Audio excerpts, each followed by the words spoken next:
Bismillahirrahmanirrahim. Assalamualaikum warahmatullahi wabarakatuh.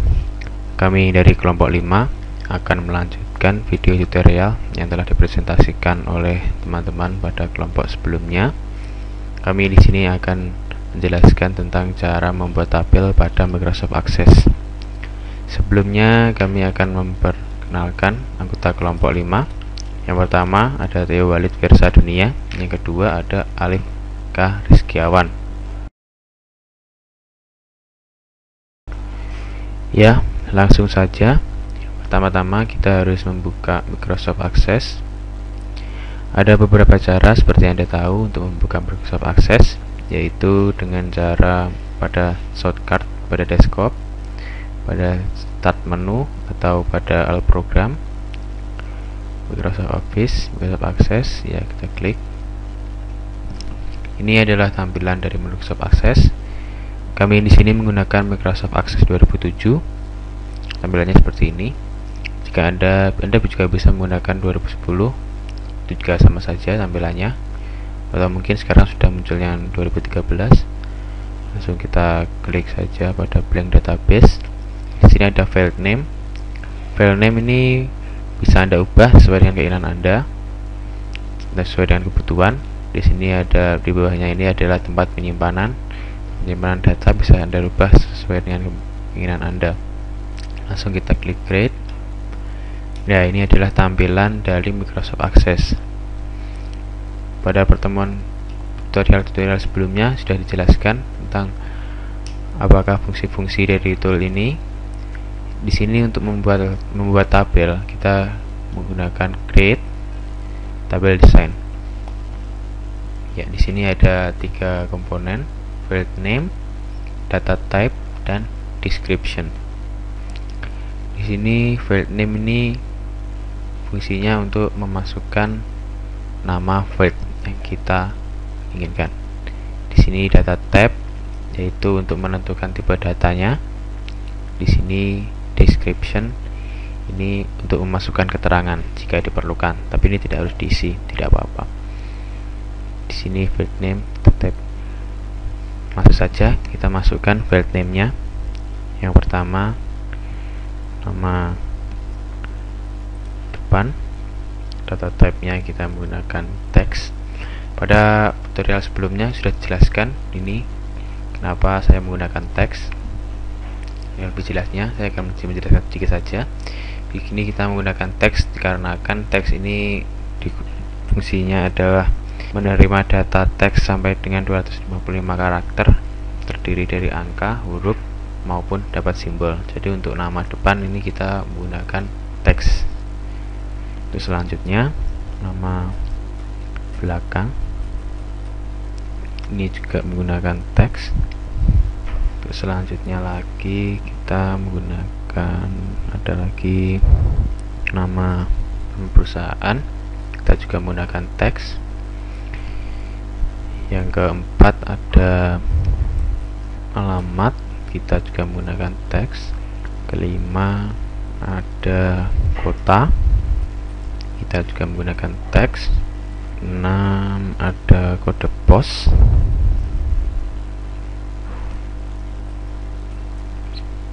kita juga menggunakan teks. Ada negara,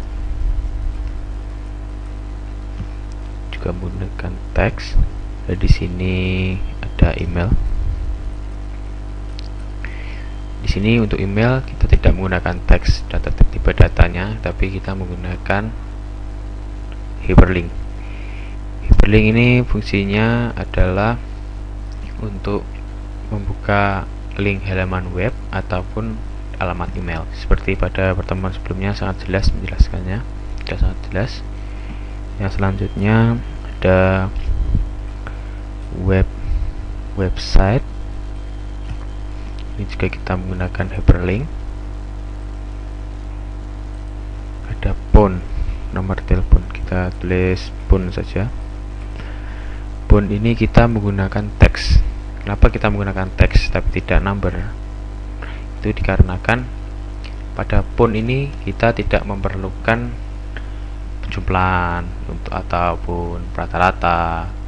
Jadi kita bisa menggunakan teks, karena teks ini saja sudah mewakili segala jenis angka bisa masuk di sini.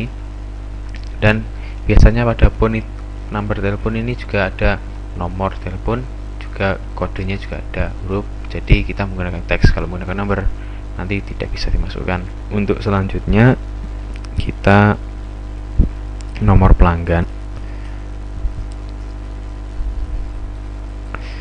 Ini untuk nomor pelanggan kita menggunakan number. Kenapa menggunakan number? Karena ini fungsinya number sendiri itu adalah untuk mengisikan angka tanpa minus dan juga tanpa titik desimal. Di sini juga ada, kita bisa menentukan jenis numbernya. Di sini ada byte, integer, long integer, single, double, duplikat, desimal. Ini yang kita menggunakan long integer saja. Yang long integer ini terdiri dari bilangan bulat antara negatif, 0 dan juga positif. Selanjutnya discount. Discount kita menggunakan number dan jenisnya di sini, value-nya di sini kita menggunakan double. Kenapa kita menggunakan double? Karena pada diskon ini membutuhkan desimal. Saya jelaskan di sini pengertiannya. Dari byte itu sendiri fungsinya adalah untuk angka dari 0 sampai 255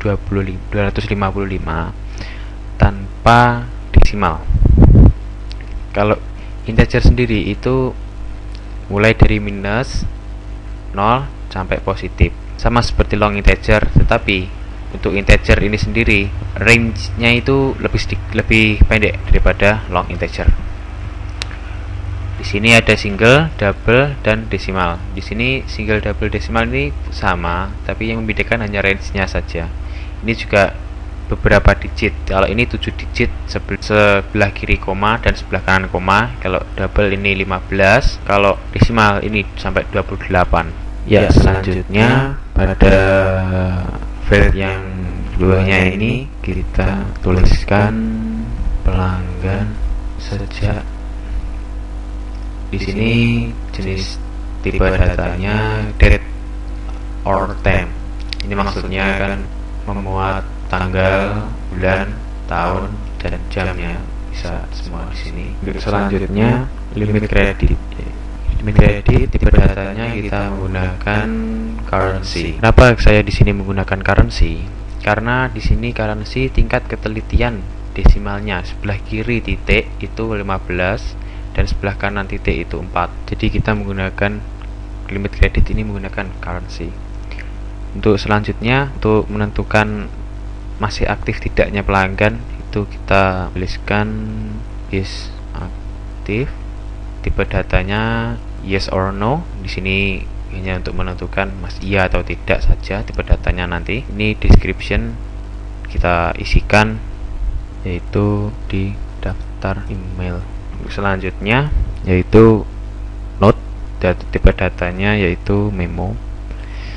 Di sini sudah dijelaskan semua maksudnya tipe data itu apa di pertemuan sebelumnya, bisa Anda lihat sendiri. Yang terakhir di sini ada banyak sekali kan, yaitu auto number. Fungsi dari auto number sendiri di sini adalah untuk menampilkan nomor urut secara otomatis yang dimulai dari angka 1. Di sini kita tuliskan build name-nya ID pelanggan. Di sini ID pelanggan supaya lebih memudahkan, kita pindahkan saja, kita drag di atas terus dilepas. Ya, sekarang ID pelanggan sudah ada di paling atas sendiri. Kita tinggal meng-save. Ini di tabel 2 kita ganti T pelanggan. Oke. Ya, ini kenapa ini ada peringatan seperti ini? Karena kita belum memberi primary key di sini. Ya, di sini fungsi dari primary key di sini adalah untuk mencegah adanya duplikasi data atau data ganda. Karena Microsoft Access akan secara otomatis menolak jika ada duplikasi data atau data ganda. Ya. Dan jika kita memerlukan relasi data antar tabel, maka primary key akan diperlukan sebagai penghubung antara dua tabel.